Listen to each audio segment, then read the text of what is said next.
నమస్కారం JP news కు స్వాగతం। డక్కిలి మండలం వెలుగు డిఆర్డీఏ ఆఫీసులో భారీ కుంభకోణం బయటపడింది। 1,40,00,000 వరకు అవినీతి జరిగినట్టు తెలుస్తోంది। వివరాల్లోకెళితే డక్కిలి మండలం వెలుగు ఆఫీసులో 27 గ్రామ పంచాయతీలో 26 వివోలు 12 మంది సీసీలు ఉన్నారు। ఒక్కో వివోలో 25 గ్రూపులు ఉన్నాయి। డ్వాక్రా రుణాల్లో వెలుగు సిబ్బంది మాయాజలం ప్రదర్శించారు।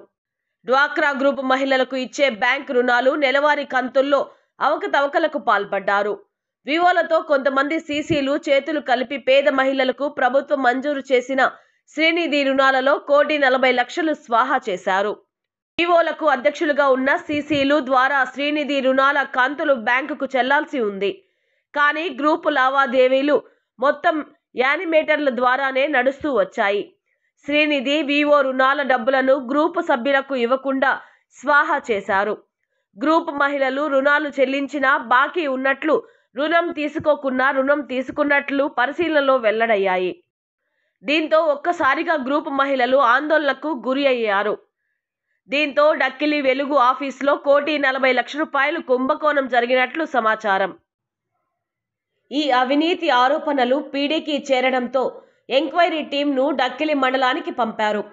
టీంకి ఇన్ఛార్జిగా ఆదినారాయణను నియమించారు।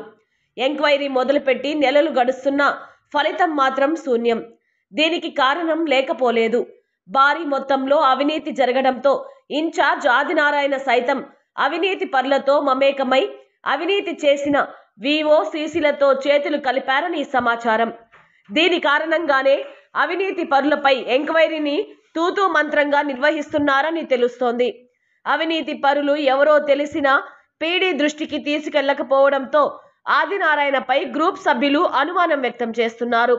1,40,00,000 వరకు అవినీతి జరిగితే ఇప్పటి వరకు ఏ ఒక్కరిపై చర్యలు తీసుకోలేదని, జరిగిన అవినీతిలో ఆదినారాయణకు అందిన సొమ్ము వాటా ఎంతని గ్రూప్ సభ్యులు ప్రశ్నిస్తున్నారు।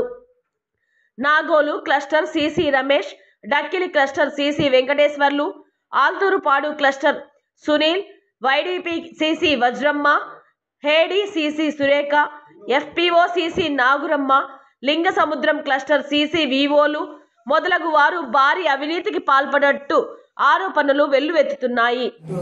ఇక్కడ ఏకఛత్రాధిపత్యంగా నడుస్తుంది, దాన్ని కొంచెం సెర్చ్ చేయమని చెప్పి పీడీ గారికి అర్జీ రూపంలో రావడం జరిగింది। ఇక్కడ మన ఆమె మీద అభియోగాలు ఉన్నట్లే కొంచెం ఆమె ఇట్లా ప్రవర్తన కూడా ఉంది కాబట్టి పీడీ ఆల్రెడీ ఈ విషయం పీడీ గారి దగ్గర అకౌంట్ మన ఫైనాన్స్ సెక్షన్ వాళ్ళ దగ్గర అండ్ ఐబీ వారి దగ్గర చర్చించడం జరిగింది।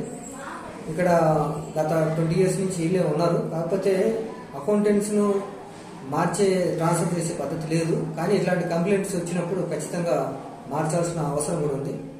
ఈ విషయం పీడీ గారి దృష్టికి తీసుకెళ్లి ఇక్కడి నుంచి ట్రాన్స్ఫర్ చేయడమా లేకపోతే కొత్త వాళ్ళు పెట్టుకోవడం అనేది పీడీ గారి నిర్ణయం ప్రకారం చేయడం జరుగుతుంది।